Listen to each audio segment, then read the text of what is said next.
नमस्कार दोस्तों, कैसे हो आप सब? मेरा नाम है विजय कुमार और आप देख रहे हैं कॉमिक्स पिटारा चैनल को। दोस्तों, अगर आप इस चैनल पर नए हैं तो इस चैनल को सब्सक्राइब कर हमें सपोर्ट करें। तो चलिए डोगा की शानदार कॉमिक्स को शुरू करते हैं जिसका नाम है नासुर डोगा। दोस्तों, ये डोगा तेरे कारण का पार्ट 2 है। डोगा तेरे कारण ऑलरेडी मेरे चैनल पर अपलोड है। अगर आपने वो वीडियो नहीं देखी है तो सबसे पहले उस वीडियो को जा कर के देखिए, तभी आपको पूरी कहानी समझ में आएगी। तो चलिए डोगा की इस शानदार कॉमिक्स को शुरू करते हैं। मध्य प्रदेश, जान से मार दूंगा। ग्वालियर, रोज भगाता हूँ। बाल सुधार गृह, रोज आ जाते हैं वार्डन शेर सिंह। मुझे गंदगी बर्दाश्त नहीं, और बर्दाश्त नहीं है गली गली आवारा घूमते कुत्ते। क्यों क्यों मुझे आवारा कुत्ते का वार्डन बनाकर यहाँ भेज दिया गया? इन्हें सुधारूं? कुत्ते भी सुधरे कभी? घर जाओ तो पिल्ले, यहाँ आओ तो पिल्ले। रोज एक छटा हुआ पिल्ला भर्ती को आ जाता है। क्या सिंह साहब, जब भी मिलो आपका पारा 7वें आसमान पर ही नजर आता है। हम मुरैना से आए हैं, इसे संभालिए। डाकू हलकान सिंह के गिरोह का है। उसकी उसकी मुखबरी इसी ने की थी। चल बे हरामी, नाम बता साहब को अपना। अबे घूर क्या रहा है पिल्ले, खाएगा क्या? बोल नाम बता। सूरज। सूरज क्या? सूरज, सिर्फ सूरज। सोनू का सूरज। साला वाकई हरामी है। कोई सरनेम नहीं है इसका? किस जात पात का है? कुछ नहीं मालूम। चलते हैं सिंह साहब, आपका डंडा तो इसे सुधार ही देगा। अब मेहनत से कमाने लायक तो ये बन ही जाएगा। हा हा हा। मुझे बाहर निकालो प्लीज। मेरी मम्मी का मेरे बिना रो रो कर बुरा हाल होगा। क्या नाम है तेरा? सोनिका। तुम अपनी माँ से कहकर मुझे यहाँ से निकलवा दो ना प्लीज। चल भाग सोनू, जल्दी कर, दरिंदे आ गए तो दोनों का सिर उतार देंगे। सोनू, आज तक मुझे इस नाम से किसी ने नहीं पुकारा। मुझसे अब और नहीं चला जा रहा। सूरज, सूरज, हाँ मैं तुम्हें सूरज कहूंगी। सूरज, सूरज मुझे बचा लो सूरज। सोनू, आवाज दे सोनू, तू चुप क्यों हो गई? आवाज दे सोनू, आवाज दे। सूरज, सूरज, टन टन टन टन टन। सोनू, आवाज दे सोनू। आवाज दूं? हरामी, घंटा नहीं सुनाई दे रहा? लाट साहब को आवाज दूं? चलो बे, झाड़ू पोछे उठाओ और सफाई पर लग जाओ। फिर ट्रेनिंग होगी और फिर मिलेगा हलवा पूड़ी नाश्ता। चल बे, आज तेरा पहला दिन है। आज सारी झाड़ू तू मारेगा और हम मिलकर पोछा लगाएंगे। कल हम झाड़ू लगाएंगे और तू अकेला पोछा लगाएगा। वो किस लिए? सुनो, मंकी दादा से पूछ रहे हैं वो किस लिए? हा हा हा हा हा। अगरबत्ती जलाओगे? आज फिर पूजन होगा। लो दादा, जल गई तेंदू के पत्ती की अगरबत्ती। अब बावला पूजा शुरू करो। हाँ तो दे तो सही, हाथ में तो दे। अपनी अगरबत्तियों भी जलाओ। शुरू हुई अगरबत्तियों से बावला पूजा। खूब दागा गया उस बदनसीब को, पर मजाल की उफ भी निकली हो मुंह से। आकाश को गुंजाते से ठाके लगाते वो उस जालिम के बारे में जानते ही कितना थे। दरिंदगी के शहंशाह ने पाला था उसे, और पाला था वफा की मिसाल जो बेजुबान जात ने। उफ नहीं निकली थी उसके मुंह से, उफ निकली थी और ठहाकों का स्थान उन गुर्राहटों ने ले लिया। उसके बाद मंकी दादा ने अगरबत्ती से खुद अपनी पूजा की। जमीन पर नाक रगड़ रगड़ कर सभी ने सूरज से माफिया मांगी। झाड़ू और पोछे सबने खुद उठाए और सूरज को बैठा दिया बना के दादा। सूरज के नसीब पर तो अभी और भी कई चोटें होनी थी। अबे कुत्ते के बच्चे, पहले दिन ही आराम फरमा रहा है, वो भी इन गंदे जानवरों के साथ। ये अंदर कैसे आ गए? कुत्ते के बच्चे, तो ये पता नहीं कि मुझे नफरत है गंदगी और पिल्लों से। ठा चलो बे पिल्लो, ट्रेनिंग पर चलो। शुरुआत होगी दौड़ से। दौड़ो, खूब दौड़ो। तुम्हें दौड़ में परफेक्ट होना है। बाहर रहने वाले हर आदमी से तेज दौड़ना है। चोरी करोगे तो दौड़ोगे, खून करोगे तो दौड़ोगे, लौटोगे तो दौड़ोगे। इस दौड़ में तुम्हें जितना ही होगा। अब तुम्हारी ट्रेनिंग होगी। जेब तलाशी, लूट, चोरी, हत्या सब वारदातें सिखाई जाएंगी।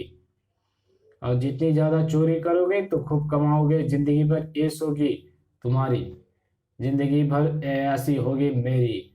चल बे, ये हथौड़ा उठा और 5 मिनट में उस दीवार में 1.5 फुट्टा छेद कर। तुझे सींग लगाना सिखाऊंगा। मरियल सा शरीर छोटे छेद में जल्दी पार कर जाएगा। ये थैली देख रहे हो, बड़े काम की है, बड़े काम की है। चलो कुत्ते के बच्चे इधर आ। हाँ, ऐसे ऐसे ही जब तुम पकड़े जाओगे तो पकड़ने वाला मजबूत होगा, तो तुम्हें अपने कपड़ों में तैयार रखनी ये थैली निकालकर पकड़ने वाले के मुंह पर खाली करनी है। छी, वो तुम्हें छोड़ देगा क्योंकि उसमें भरा होगा गंध, बदबूदार गंध। वो तुम्हें एकदम छोड़ देगा। हा हा हा हा हा। अब मैं सिखाऊंगा कि इसी तरह कोई पकड़ ले तो उस पर उल्टी कैसे की जाए। छी छी, ये मुझे क्या बना रहा है। नहीं, मुझे ये नहीं बनना, मुझे ये नहीं करना। ठाक, मुझे सोनू का बदला लेना है। आह, भाग मत पिल्ले यहाँ से, फिर पकड़ा जाएगा, छटपटाएगा, रोएगा, चीखेगा, चिल्लाएगा, अंधेरी कठरियों में गर्क कर दिया जाएगा। नहीं, मुझे हलकान सिंह को ढूंढना है, सोनू का बदला लेना है। ये बाल सुधारगिरी तो मुझे कुछ और ही बना देगा। सोनू, मैं आ रहा हूँ। सोनू, बदला। सोनू। आह, नहीं समीर, मैं तुम्हें अपराधी नहीं बनने दूंगा। मैं तुम्हें अपनी बहन को संभालना ही होगा। तुम्हें अपने बहन को संभालना ही अपना लक्ष्य बनाना होगा। एक और सूरज को जेल की कुव्यवस्था का शिकार बनकर समाज का नासूर नहीं बनने दूंगा मैं। रोकेगा तुम्हें और सही रास्ता दिखलाएगा डोगा। अब हर रात मेरा सबसे जरूरी काम होगा समीर की तलाश। वो ट्रक जेल का राशन सप्लाई करता है। रोको, बाहर निकलो। ड्राइवर की शक्ल देखकर डोगा बेइंतहा चौंक पड़ा। तो तुम समीर, तुम इस ट्रक में, इस रूप में? मैं कोई मिनिस्टर या बड़े बिजनेस टाइकून का बेटा तो हूं नहीं। तो तुम मुझे एक ट्रक ड्राइवर के रूप में देखकर क्यों चौंक रहे हो डोगा? क्या बात है समीर, ट्रक क्यों रोक दिया? एक ऐसे आदमी जिसे जेल ने हजारों जख्म दिए हो, जेल की ड्यूटी बजाय तो चौंकना ही पड़ेगा। ओह डोगा, ये तीनों भी तुम्हारे साथ ट्रक में सवार थे। हाँ, ये सामान उतारने चढ़ाने का काम करते हैं। लेकिन तुम ट्रक को रोक क्यों रहे हो? मेरे पास इंफॉर्मेशन है। इस ट्रक में जेल के राशन के साथ कैदियों द्वारा मंगाई गई वो चीजें भी छुपाकर ले जाई जाती है जो प्रतिबंधित है, जैसे बीड़ी, सिगरेट, पान मसाला, तंबाकू, माचिस और बियर। तुम्हें ट्रक में देखकर मुझे वो इन्फॉर्मेशन सही जान पड़ती है समीर। और मैं जानता हूँ कि तुम मुझे शराफत से कुछ भी नहीं बताने वाले। और उसमें दालों के पैकेट है डोका। दालों के पैकेट से मुझे कोई इतराज नहीं। कुत्ते की नाक है मेरी, उस चीज को सूंघने की कोशिश करती है जो इतराज के काबिल है। क्या अब मैं जा सकता हूँ? अपनी बहन के बारे में क्या सोचा तुमने? मेरे माँ बाप ने भी मरते समय आखिरी पलों में हमारे बारे में जरूर सोचा होगा। सोचकर क्या क्या कर लिया उन्होंने? अपनी मौत को रोक पाए? यह सच है कि मौत इंसानों से उसके सोचने के सभी अधिकार छीन लेता है, मगर जिंदा रहने के लिए सोचना पड़ता है। यहाँ कौन कम वक्त जिंदा है? डोगा देख रहा था उसके चेहरे पर सुलगती चिंगारियों को, वो चिंगारियां जो उसके भविष्य को खाक कर सकती थी। हालांकि तुम्हारी तलाशी गैर कानूनी थी, लेकिन फिर भी मैंने उसका विरोध नहीं किया। अगर तलाशी पूरी हो गई हो तो मैं चलूं? मैं एक सरकारी डिलीवरी देने जा रहा हूँ और तुम उस काम में हस्तक्षेप कर रहे हो। यह ठीक नहीं है, कानून तोड़ रहे हो तुम। फिर ट्रक भी तब से स्टार्ट खड़ा है। कितना फ्यूल बर्बाद हो चुका है। अब मैं यहाँ समय और फ्यूल बर्बाद नहीं कर सकता। फ्यूल? ठहरो समीर, ठहरो। अभी आखिरी चीजें अब आखिरी चीजें मेरी जांच के दायरे में आने से बच गई है। ये फ्यूल टैंक। तुम्हारा ट्रक सरकारी राशन दफ्तर से जेल तक या तो शहर के ऐसे 20-25 मीटर के दायरे में की डिलीवरी के लिए आता जाता होगा। इतनी दूरी तय करने के लिए ये ट्रक का अपना फ्यूल टैंक ही काफी है। तुम तो एक ही एक्स्ट्रा तुम तो एक भी एक्स्ट्रा फ्यूल टैंक रखने की जरूरत नहीं है, जबकि तुमने इसमें 2 फ्यूल टैंक लगा रखे हैं। ओह, वास्तव में इनमें से एक ये वाला फ्यूल टैंक नहीं है। ये डिगीनुमा बॉक्स है और इसमें रखी वो प्रतिबंधित चीजें हैं जिन्हें गैरकानूनी ढंग से तुम खुद लेकर जा रहे हो समीर। ऐसा करके तुम भी उस सिस्टम का हिस्सा बनने जा रहे हो जिसे अपराध कहते हैं। उफ, मुझे इस सिस्टम का हिस्सा बनाने में तुम्हारा योगदान है डोगा। अब तुम्हें मुझे भुगतना होगा। डोगा फुर्ती से कलाबाजी खाकर दोनों पहियों के बीच वाले खाली स्थान पर रेंग गया। डोगा अपराध को नहीं भुगतता, अपराध को समाज भुगतता है, और डोगा को अपराधी, क्योंकि डोगा ने उसी समाज से अपराध की जड़ें उखाड़ देने की सौगंध खाई है।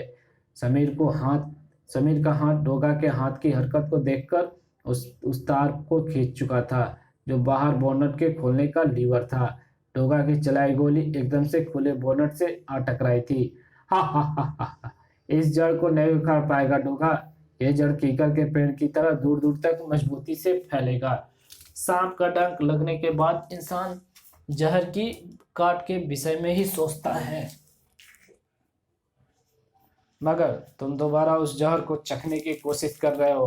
अपराध का जहर चढ़ गया तो मौत पक्की है समीर। तुम अपने साथ साथ अपनी बहन का भविष्य भी दांव पर लगा रहे हो। उफ, ये जाल तो तुमने मुझ पर फेंका है। ये वास्तव में तुमने मुझ पर नहीं, खुद पर फेंका है। छटपटाओगे, रोओगे, चीखोगे, चिल्लाओगे। अंधेरी कोठरियों में गर्क कर दिए जाओगे, जहाँ तुम्हें तुम्हारी मासूम बहन की सिसकियाँ सुनाई पड़ेगी। मगर वो सिसकियाँ भी तब तुम्हें जेल की तंग वो सिलंदार कोठरियों से बाहर नहीं ले पाएगी।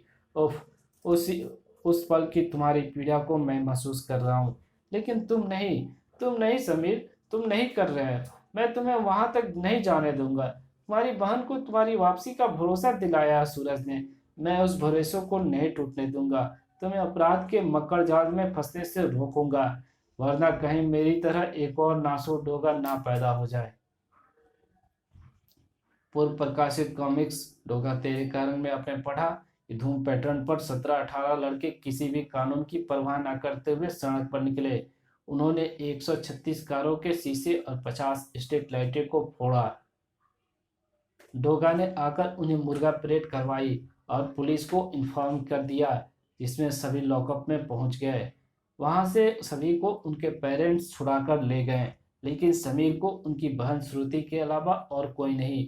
वो समीर की जमानत नहीं दे पाती। रिश्वत के पैसे ना होने के कारण जेल में अपने भाई से मिल भी नहीं पाती। जेल में दूसरे कैदियों के हाथों तिरस्कार हुआ समीर रिहा होने के बाद घर नहीं लौटा। श्रुति इस घटना का जिम्मेदार डोगा को मानती है। उसे डोगा सूरज के रूप में जिम में ले आया। अब तुम यहाँ रहोगी। समीर को अपराध की दलदल में फंसते देख डोगा समीर को समझाना चाहता है। पाँव में कांटा चुभ जाए तो उसे फौरन निकालना पड़ता है, वरना वो जख्म नासूर बना देता है जो सारी उम्र दर्द देता है। जेल में हुए अपमान और डोगा को अपनी बर्बादी का कारण मानकर समीर अपनी बहन के पास लौटने से साफ इनकार कर देता है। वो बताता है कि जेल की इन 3 महीनों ने मुझसे मेरा इंसान होने का हक छीन लिया है। डोगा श्रुति की तड़प को बर्दाश्त नहीं कर पाता। स्कूल में हम ईश्वर से प्रार्थना करते थे कि तुम ही हो माता पिता, तुम ही हो बंधु सखा, तुम ही हो। प्रार्थना अब भी वही है। ईश्वर की शक्ल बदल गई है समीर भैया, लौट आइए। डोगा अभी और कोशिश करना चाहता था। वो जिस रास्ते पर चल पड़ा है वहां से लौटना हालांकि संभव नहीं, मगर डोगा उसे लौटा लाने की कोशिश करेगा। समीर को बिग बॉस से हलचलिया तक ड्रग के पैकेट तक पहुंचाने का काम मिला था। समीर को बिग बॉस से हलचलिया तक ड्रग के पैकेट पहुंचाने का काम मिलता है, मगर डोगा राह में खड़ा है। तुम मुझे रोक नहीं पाओगे डोगा। डोगा वाकई उसे रोक नहीं पाता। अपराध की दलदल में फंस गया तो वहां से बाहर नहीं निकल पाएगा वो। उसे रोकना होगा। डोगा की गोलियों से घायल किल्ली बिल्ली चिल्ली बिग बॉस तक पहुंचा दिए गए। बिग बॉस, समीर धोखेबाज निकला। उसने हम पर हमला किया। ऊपर से डोगा भी आ गया। उसने हम में गोलियां मारकर घायल कर दिया। मैं जानता था समीर ऐसा ही करेगा। बिग बॉस, आप जानते थे? फिर भी हाँ, मैंने उसकी आंखों में तुम्हारे प्रति उपस्थिति उपस्थिति तुम्हारे प्रति उपस्थिति नफरत को पहले ही महसूस कर लिया था। जेल में तुम लोगों ने उसके साथ बहुत बुरा सलूक किया था।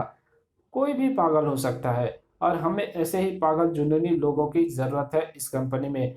हाँ, मैंने उसे नहीं रोका क्योंकि जेल से बाहर आने के बाद उसका पहला अपराध था। मैं चाहता था कि उसका पहला गुनाह हुई ऐसा हो, इस दुनिया में वापस कदम खींचने के बारे में वो फिर कभी ना सोच पाए।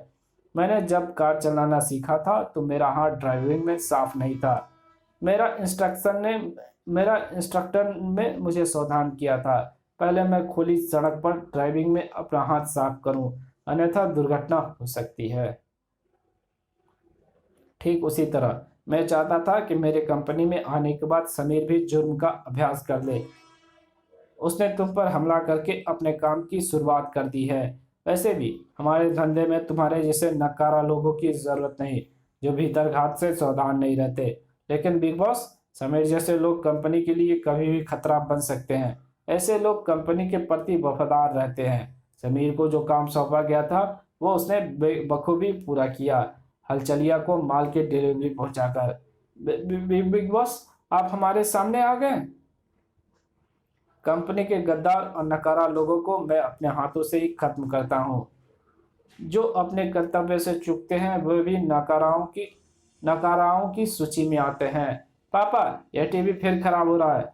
मेरे दोस्त के घर प्लाज्मा या एलसीडी या डिजिटल टेक्नोलॉजी वाले नए टीवी हैं और हम अभी तक सीआरटी जैसे घिसी पिटी मशीन को झेल रहे हैं। तो जरा दरवाजे की तरफ देखो। Oh my God, widescreen plasma TV. Enjoyed my child. Thank you पापा, थैंक यू। गोली का जबरदस्त धमाका हुआ। ओह, ओ नो, जुम! उतने ही जोरदार आवाज हुई थी टीवी के कांच टूटने की। दूसरे ही पल सुपरिटेंडेंट के हाथ में पिस्तौल ने आना चाहा, मगर उसकी जरूरत नहीं है सुपरिटेंडेंट साहब। डोगा तुम, ये सूरत और हेयरकट डोगा के अलावा और किसकी हो सकती है? मगर ये क्या बदतमीजी है? रतनलाल, किशनपाल, ये दोनों नाम शायद तुम्हारे जेल के उन्हीं कर्मचारियों के हैं जो थोड़ी देर पहले टीवी लेकर आए थे। उनको भूल जाओ, वो बाहर बेहोश पड़े हैं। और उनके अलावा तुम्हारे सभी गार्ड्स भी। ये हरकत तुम्हें काफ़ी महंगा पड़ सकता है डोगा। नहीं, मुझे नहीं। मैं जानता हूँ महंगी चीज़ों का शौक तुम्हें है, जैसे ये महंगा क्रिस्टल फानूस, कम से कम 50,000 रुपये का होगा। खलाक! अब ये 2 कौड़ी का भी नहीं रहा डोगा तुम। जैसे ये कीमती सोफा सेट कम से कम 1 लाख रुपए की कीमत का होगा। चर, अब ये 2 कौड़ी का भी नहीं रहा डोगा, तुम ऐसा नहीं कर सकते। कई टन कैपेसिटी का ये एयर कंडीशन जिसकी कीमत हजारों में है, पर अब ये 2 कौड़ी का भी नहीं रहा। जिंग सिंह, आखिर ये सब तोड़फोड़ करके तुम साबित क्या करना चाहते हो डोगा? मैंने ये साबित करना चाहता हूँ कि सुप्रिटेंडेंट साहब की भ्रष्टाचार में कमाई हुई दौलत का लिबास अपने बच्चों और अपने फैमिली को पहनाकर उन्हें महंगा मत बनाओ, वरना जिस दिन दुर्भाग्य की आंधी का एक भी थपेड़ा पड़ा तो ये लोग 2 कौड़ी के भी नहीं रहेंगे। डोगा, भ्रष्टाचार से कमाई हुई दौलत से तुम्हारा क्या मतलब है? पापा जेल सुप्रिटेंडेंट है और इस लायक हैं कि ये सब चीज़ें अफोर्ड कर सके। तुम्हारी इस बात का जवाब तुम्हारे पापा मुझसे बेहतर दे सकते हैं। सुप्रिटेंडेंट साहब, आपके बच्चे आपसे जानना चाहते हैं कि इस नौकरी में आपका स्टेटस क्या है, आपकी सैलरी क्या है। अपने उस सरकारी तनख्वाह से आप घर के सभी जरूरी खर्चे करने के अलावा बाहर खड़ी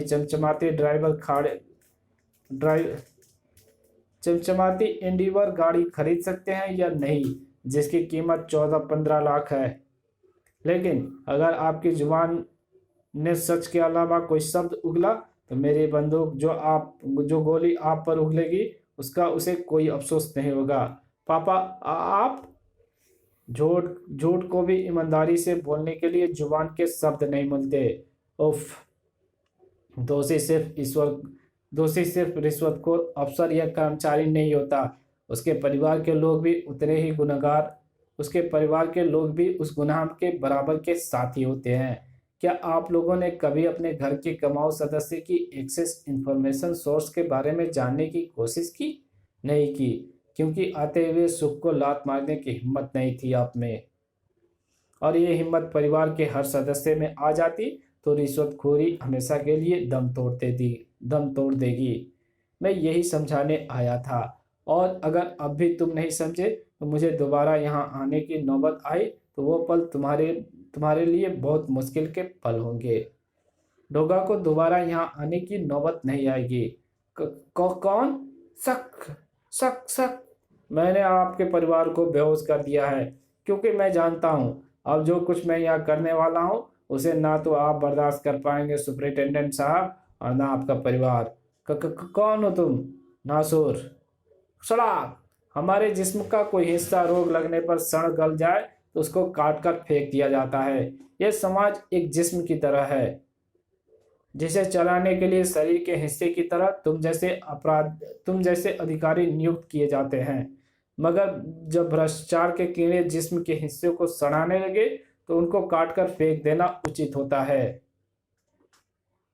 जब मैं यहाँ से जाऊंगा तो इस फिंगर वॉइस में कुचली हुई तुम्हारी उंगलियों से उठने वाला दर्द शायद भविष्य में तुम्हें अपने फर्ज की याद दिलाए, मगर तुम्हें दूसरों का दर्द समझने में कोई मदद मिले। कौन हो तुम?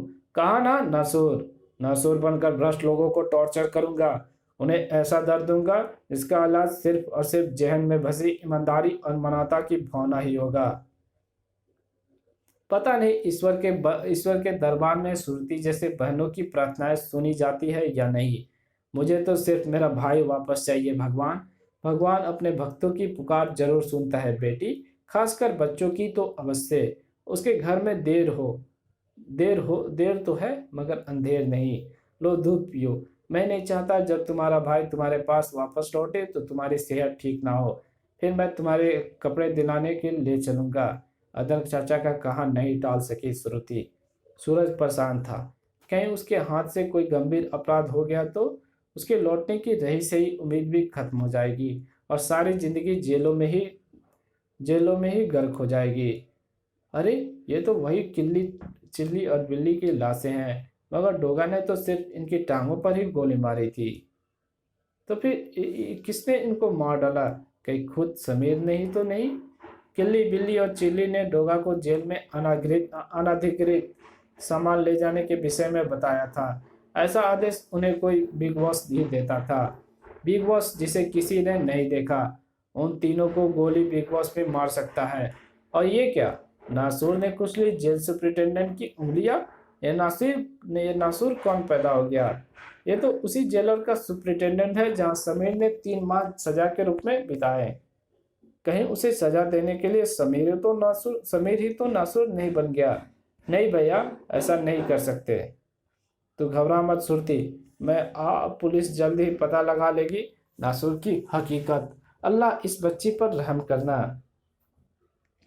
दुर्भाग्य किसी पर रहम नहीं करता, दुर्भाग्य किसी पर रहम नहीं खाता। आज तुमने डोगा को मात दी, यह जानकर मुझे तुम्हारे उज्जवल भविष्य की तस्वीर साफ दिखाई पड़ने लगी है। जिस इंसान में खुद को नेतृत्व करने की क्षमता होती है वो जीवन में हमेशा विजय पथ पर चलकर विजय को पाता है। किसी भी नेतृत्व की कमान हाथों में लेने से पहले इंसान को खुद को और खुद ही से नेतृत्व करने लायक बनाना चाहिए। मेरे कहने का मतलब यह है कि इंसान को सबसे पहले अपने दुर्बलताओं का पता लगाकर उन पर विजय पाने के रास्ते तलाश करना चाहिए। तुम जानते हो जिस रास्ते पर तुम निकल चुके हो वहां तुम्हारा सामना डोगा से जरूर होगा। तुमने उस पल के लिए अपने बचाव के बारे में सोचकर अपना नेतृत्व खुद किया है। मुझसे भी बचपन में ही नेतृत्व के गुण थे और ये गुण शायद मुझे मेरे पिता से मिला। वो मुझे बताते हैं कि जब मैं छोटा था तो उठकर चलने की कोशिश करता था, बार बार गिर पड़ता था, लेकिन फिर भी उन्होंने मुझे वापस खड़ा होने के लिए उंगली का सहारा नहीं दिया। उनका मानना था सारे कोशिशों का दम निकाल देते हैं। मैं प्रथम बार अपनी ही कोशिश से अपने पांव पर खड़ा हुआ। मुझ में खुद अपना नेतृत्व करने की क्षमताएं उसी दिन से विकसित होने लगी थी। अब तुम सोच रहे हो कि मैं स्वयं को और दूसरे का नेतृत्व करते करते मैं अपराधी कैसे बन गया। मेरा बचपन तंगहाली में गुजरा। बदनसीबी हमारी परछाई बनकर हमारे साथ रहती थी। माँ मेरे बचपन में ही मर गई थी। पिताजी आदर्शवादी थे, ईमानदार चाहते तो अपने पढ़कर ईमानदार चाहते तो अपने पद पर रहते हुए रिश्वत की कमाई से हर सुख खरीद सकते थे, मगर वे कहते थे कि भगवान ने मुझे दो हाथ दिए हैं, मेरे हाथ मुझ जैसा सुख देंगे, मैं उसी से खुश रहूंगा। और जानते हो उनके हाथों को क्या मिला? हथकड़ियाँ। रिश्वत का इल्जाम था उन पर। उनको छोड़ने की एवज में 24 घंटे के अंदर इंस्पेक्टर धतूरा मुझसे 2 लाख रुपए की मांग कर रहा था। कहाँ से आएंगे 2 लाख रुपए? पिताजी जेल पहुंच जाते तो फिर इंस्पेक्टर भी कुछ नहीं करने वाला था। 24 घंटे के अंदर 2 लाख रुपए कहाँ से आएंगे? जाहिर सी बात थी, मैंने वो टारगेट चुना जो उस वक्त आसान था। बेटा चॉकलेट खाएगा? आपके पापा ने बुलाया है। अपना अपना फोन नंबर बताओगे बेटा? मैंने अपने दो दोस्तों को उस बच्चे को सौंप दिया, जो इस हकीकत को नहीं जानते थे कि मैंने उस बच्चे को किडनैप किया है। राहुल नदीम, ये मेरा भांजा है। इसको पैसिफिक मॉल में एक ड्रेस दिलाकर मेरा वहीं पर इंतजार करना। इसी बीच मैंने उस बच्चे के घर फिरौती के लिए फोन कर दिया। मुझे 2 लाख रुपए चाहिए। तुम्हें बच्चा मैं पैसिफिक मॉल के बाहर सौंपूंगा। तुम्हारा बच्चा मेरे आदमियों के पास होगा। पैसा मिलने के बाद मैं उस तरफ इशारा करूंगा, मगर सावधान, इसके पास पिस्तौल होगा, कोई चालाकी नहीं। मैं जानता था यदि वो पुलिस को भी खबर भी करेंगे तो मैं उनके टारगेट मैं उनका मैं तो भी उनका टारगेट पहले बच्चे को जब्त करना होगा, क्योंकि यदि वो मुझे अपना निशाना बनाते तो बच्चा उनके हाथ से निकल सकता था। तुम्हारा बच्चा वो रहा मेरे आदमियों के पास। मैं लगभग कामयाब हो गया था, मगर मेरा दुर्भाग्य, डोगा मेरे पीछे पड़ गया। मैंने जैसे ही सोचा था वैसे ही हो रहा था। डोगा वाली स्थिति को छोड़कर डोगा मुझ पर गोलियां चला रहा था। मैं अपने आप को नेतृत्व कर रहा था। मैंने बाइक छोड़कर एक लोकल ट्रेन पकड़ ली। प्रथम श्रेणी का डिब्बा था वो। पुलिस पहचानती नहीं, मैं बोरीवली जाकर वहां से वापस चर्च गेट पहुंच जाऊंगा। जिस एक्शन में मैंने ट्रेन पकड़ी थी, मेरे उस हिम्मत को देखकर किसी यात्री ने मुझसे कुछ पूछने की चेष्टा नहीं की, और अब खुद को सामान्य महसूस कर रहा था। मैंने ब्रीफकेस खोलकर रुपए की सलामती की गारंटी करनी चाहिए, लेकिन मेरे होश उड़ गए। इसमें तो रद्दी भरे कागज हैं। मुझे तो चक्कर सा आ गया। मुझे लगा मैं खड़ा नहीं रह पाऊंगा, मगर दुर्भाग्य कहूं या भाग्य, जिस कंपार्टमेंट में मैं सवार हुआ था उसमें भीषण विस्फोट हुआ। Oh my God! भाग्य से मैं थोड़ा घायल हुआ। ये आतंकवादियों की हरकतें लगती है। पूरे कंपार्टमेंट में सिर्फ मैं जिंदा बचा था। ओह, ये तो हीरे हैं। ओह, इन लोकल्स में अक्सर प्रथम श्रेणी के डिब्बे में हीरो के व्यापारी सफर करते हैं। उन हीरो की कीमत कई करोड़ रुपए होनी चाहिए। उफ, ये भाग्य मेरे साथ क्या खेल खेल रहा है। क्या ये हीरे मुझे पहले ही नहीं मिल सकते थे? 2 घंटे में मुझे पता चला कि वो सीरियल ब्लास्ट थे, जो कई लोकल ट्रेनों के प्रथम श्रेणी डिब्बे में ही हुए थे। ओह, ये ब्लास्ट मेरे लिए लकी था। अब मेरे पास पैसों की कोई कमी थी। मैं 2 लाख रुपए लाया हूँ। सॉरी मिस्टर, तुम्हारे पिताजी ने लॉकअप में आत्महत्या कर ली। अपने बाप को बहुत प्यार करता था मैं। एक आदर्शवादी बाप जिसे मेडल मिलनी चाहिए थी, मिली जिल्लत से भरी मौत। एक आदर्शवादी बाप का आदर्शवादी बेटा तो मैं नहीं बन पाया, बिग बॉस बन गया। और शायद मैं तुम्हें अपनी कहानियां इसलिए सुना गया क्योंकि हम दोनों की परिस्थितियों वश एक ऐसी नौका पर सवार हो गए कि जो सीधे भंवर की तरफ जाती है, जहां पहुंचकर इंसानियत का डूबना लगभग तय है। लेकिन भंवर में गोते खाते हुए भी अपने आप को बचाना था। समीर, हमारे समाज में गरीबों की हालत कुत्ते से थोड़ी बेहतर है, जहाँ 2 लाख रुपए रिश्वत में देने के लिए उन्हें जुर्म की दुनिया में झांकना सिखाया जाता है। और ये सब किस लिए? ताकि उन 2 लाख रुपयों से अपनी और अपने बच्चों की ऐश खरीदी जा सके। उस वक्त यदि मैं इंस्पेक्टर की जगह रहा होता तो अपने बच्चों को गोली मार देता। समीर महसूस कर रहा था नकाब के पीछे गिली हुई उन आंखों को। और फिर वो समीर को और भी बताता चला गया और उसको नए काम दे दिया। जैसा कि आप स्क्रीन में देख रहे हैं कि वहाँ रखा हुआ है एक टाइम बम, उसको समीर को दे दिया। इधर अदरक चाचा श्रुति को लेकर के उसे कपड़े दिलाने निकल पड़े, और इधर जब समीर वहाँ पे जब समीर वहां आता है तो डोगा उसका हाथ पकड़ लेता है। लो, अब निर्दोष लोगों की जान तुम लोगे। समीर भैया, डोगा डोगा समीर भैया को छोड़ दो। श्रुति, ओफ, रुक जाओ समीर, तुम उसे गोली नहीं मारोगे। मेरा हाथ छोड़ दो श्रुति। पहले गुनहगार बनाते हो, फिर सजा देते हो। तुम उसे गोली नहीं मारोगे डोगा।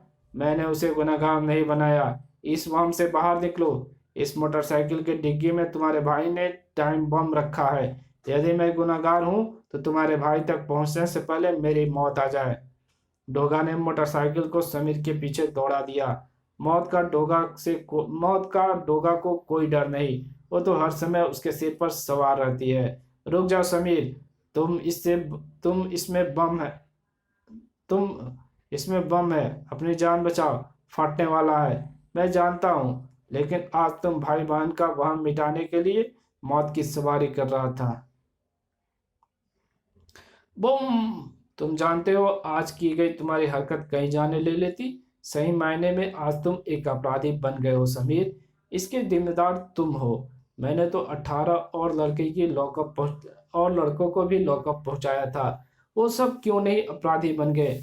वास्तव में तुम्हें अपराधी बनाया है तुम्हारे अपने हिंसक विचारों ने, ताड़ तुम्हारी अपनी कुंठाओं ने, जिन पर तुम्हारा कोई नियंत्रण नहीं, उन हीन भावनाओं ने जो अपना अपमान होते देख आपा खो बैठी। अगर तुम चाहते तो अपने साथ हुई ज्यादतियों को समाज के सामने लेकर आते। शायद कोई तुम्हारी बात सुनता, समझता। शायद तुम जेल में फैली कुव्यवस्थाओं को सुधारने के नायक बनते। शायद दोषी लोगों को मिलाने वाली सजा तुम्हारे चेहरे पर खींच दी गई अपमान की लकीरों को मिटा डालती।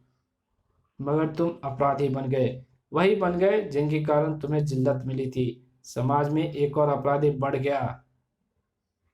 डोगा का काम थोड़ा और बढ़ गया। अब तुम्हारा गुनाह माफी के काबिल नहीं। और तुम्हारा है। तुम अपराधी क्यों बने डोगा? जरूर तुम्हारे साथ कुछ ऐसा ही हुआ है जिसने तुम्हें भी कुंठित किया होगा। अपने शब्द ठीक करो। यह सच है कि कानून की धाराओं में मैं अपराधी हूँ, मगर अपराध नहीं करता। कानून तोड़कर करता हूँ कानून की रक्षा। अपराधियों को मारता हूँ ताकि वो डोगा से खौफ खाएं, अपराध से डरे। अपने अपने सोचने का तरीका है। तुमने वैसा सोचा, मैंने ऐसा। फट फट फट फट, ओह, हेलीकॉप्टर में जरूर बिग बॉस होगा। वो ऊपर से सीढ़ी गिरा रहा है। डोगा पुलिस के सायरनों को भी सुन चुका था। मुझे अफसोस है कि श्रुति, मैं तुमसे किया अपना वादा पूरा नहीं कर पाऊंगा। डोगा को गटर में शरण लेनी पड़ी। वो डोगा है, पकड़ो। अदरक चाचा, भैया उसे भूल जाओ बेटी, अब उसे भूल जाओ। डोगा ये बात नहीं भुला सकता था। अगर समीर समीर के रूप में अपराध कर रहा है तो फिर नासुर कौन है? बॉडी दादा की आज कोर्ट में पेशी है और उससे मिलना है मुझे। बॉडी दादा, नेपाली उस्ताद घोलू इत्यादि की आज कोर्ट में पेशी थी। इंस्पेक्टर दत्तानी को भी उन्हें कोर्ट में पेश करने ले जाना था। जेल में चाय पानी, काजू, सिगरेट, मोबाइल फोन सब होगा। बॉडी दादा एंजॉय करना, तुम्हें भी एंजॉय कराएंगे। सड़क खुदी पड़ी है, गाड़ी को दूसरे रास्ते से ले जाओ। ये तो टायर के फटने की आवाज़ है। कोई गड़बड़ है? गड़बड़ तो बहुत पहले हुई थी। आज तो उस गड़बड़ को ठीक करने का वक्त है। कौन हो तुम? नासुर, मेरे हाथों में थमा ये टॉर्चर वेपन स्टील बर्ब तुम्हें कानून सिखाएगा। तुम्हारे बॉडी में बड़ी जान है बॉडी दादा। हमारी वैन पर किसी ने हमला किया है। वो पुलिस इंस्पेक्टर को चीर रहा है। पुलिस इंस्पेक्टर की तरह तुम्हें भी चीर डालेगा नासुर। तुम्हारी बॉडी में बड़ी जान है बॉडी दादा। जेल में मुफ्त और ऐश की बड़ी रोटियां उड़ाई है तुमने, मगर अब तुम्हारे जबड़े को इस लायक नहीं छोड़ूंगा कि उसको भी चबा पाए। खच साए। नेपाली उस्ताद आक्रमण हो उठा। बॉडी दादा को हाथ लगाता है। आज के बाद तुम किसी और को हाथ लगाने के लायक नहीं रहोगे, ना जेल के अंदर ना जेल के बाहर। और तुम भी नासुर, भागो बॉडी दादा, यहाँ तो अब आ गया है डोगा भी। ओह, डोगा तो देर समय हर उस जगह पर पहुंचता है जहां बदमाश, गुंडागर्दी और अपराध अपनी हरकतों पर उतारू होते हैं। अपराधों ने इतने जख्म दिए हैं, डोगा खुद नासुर बन गया है। और मैं जानता हूं कि ये नासुर कभी ठीक नहीं होगा, क्योंकि जब तक इंसान अपने स्वार्थ की जमीन पर खड़ा रहेगा तब तक अपराध कभी खत्म नहीं होगा, और अपराध रहेगा तो डोगा भी रहेगा। डोगा दूसरे का अधिकार छीनने की प्रवृत्ति भी अपराध को कभी खत्म नहीं होने देगी, और ये प्रवृत्ति तुझ में भी है। देख, अभी अभी छीना ना, अभी अभी छीना है तूने मेरा अधिकार, बॉडी दादा और उसके आदमियों को मेरे हाथों सजा देने का अधिकार। कौन है तू? टीवी पर देख देख कर अब तक तो आधी मुंबई के लोग जान चुके हैं मेरे बारे में। तू अंजाम नहीं हो सकता नासुर की सूरत से। मैं नासुर के पीछे छुपे चेहरे की बात कर रहा था। तब तो तुझे तेरी कुत्ता मांस के पीछे छुपी सूरत की बात करनी चाहिए डोगा। मैं तुमसे कोई दुश्मनी नहीं पालना चाहता, क्योंकि मेरा और तेरा काम एक ही है। मैं केवल ऐसे लोगों को टॉर्चर करता हूँ ये व्यवस्थाओं के नाम पर धब्बा है। मैं नहीं चाहता कि कल को फिर समीर जैसा कोई निर्दोष लड़का किसी अव्यवस्था का शिकार होकर अपराधी बने। मुझे मेरा काम स्वतंत्रता से करने दो, मेरे रास्ते में मत आओ। मैं कोई अपराध नहीं कर रहा। मेरी एक किक ने जिसे निहत्था कर दिया उसका डिफेंस कैसा होगा उसका अनुमान मैं अच्छी तरह से लगा सकता हूँ। मैं चाहूँ तो तुम्हें फौरन गोली मार दूँ। तुम जिस रास्ते पर चलना चाहते हो वो बहुत खतरनाक है। कहीं से भी कोई गोली आकर तुम्हारा भेजा उड़ा सकती है। धाई आह! डोगा वो बिग बॉस होगा। शायद बॉडी दादा ने जेल की वैन से मोबाइल पर मैसेज भेजकर उसको इन्फॉर्म कर दिया होगा मैंने बिग बॉस के आदमियों को मारा था। शायद इसलिए उसने मुझे गोली मार दी। उफ, इसलिए ये कह रहा था कि ये रात बहुत मुश्किल है। मगर तुम्हारी आवाज़ बदल गई है। तुम समीर हो? हाँ, मैं समीर हूँ। और ये सुनकर डोगा के पिस्तौल ने एक पल भी नहीं गवाया। धाए धाए धाए धाए धाए धाए 7 सटीक निशाने। कुछ पल हुआ उड़ता उड़ा कुछ पल धुआं उड़ाता हेलीकॉप्टर उड़ा, और फिर उसमें हुआ धम एक भीषण विस्फोट। सॉरी बिग बॉस का अंत हुआ। तुम्हें मैं तुम्हारी बहन को सौंपूंगा, दादा वादा जो किया है उससे। नहीं डोगा, मरने दो मुझे, मैं उससे नजरें नहीं मिला पाऊंगा। डोगा खुद डोगा का वादा झूठा नहीं होने देगा। तुम्हें मौत भी नहीं मार पाएगी। उस मासूम की दुआएं तुम्हारी मौत को भी मात दे देगी। फिर हॉस्पिटल में देखो श्रुति, तुम्हारे भाई का इलाज हो रहा है, वो जल्द ही ठीक हो जाएगा और वापस अपनी नन्ही बहन के पास होगा। इसे डोगा ने यहाँ एडमिट कराया है। हूँ देखती रही थी गुमसुम सी मासूम आंखें अपने भाई को खून से लथपथ जिस्म में, और अब दिख रही थी उन आंखों में किसी की मौत। मेरे भाई को अपराधी बनाया, मेरे भाई का खून बहाया, इसका अंजाम जरूर भुगतेगा अपराधी डोगा। आज के बाद अगर सुरती कुछ सोचेगी तो सिर्फ डोगा का खून कैसे हो। तुम मरेगा डोगा, कैसे कैसे कैसे भी। इसी के साथ ये कहानी समाप्त होती है। दोस्तों लिटरली ये कॉमिक्स जो है ये काफ़ी मुझे अच्छी लगी, जो कि मुझे बहुत अच्छी लगी ये कॉमिक्स। और ये कॉमिक्स मेरे दिल के बहुत करीब है, तो काफ़ी अच्छी कॉमिक्स है। ये बहुत पहले आई थी, तो जब मैं कॉमिक्स रेगुलरली पढ़ता था, तो अभी तो बीच में काफ़ी जो छोड़ दी थी कॉमिक्स पढ़ना। तो ये कॉमिक्स आपको कैसी लगी, आप इसके बारे में कमेंट जरूर करें। तो मिलेंगे एक नई कॉमिक्स में, तब तक के लिए बाय।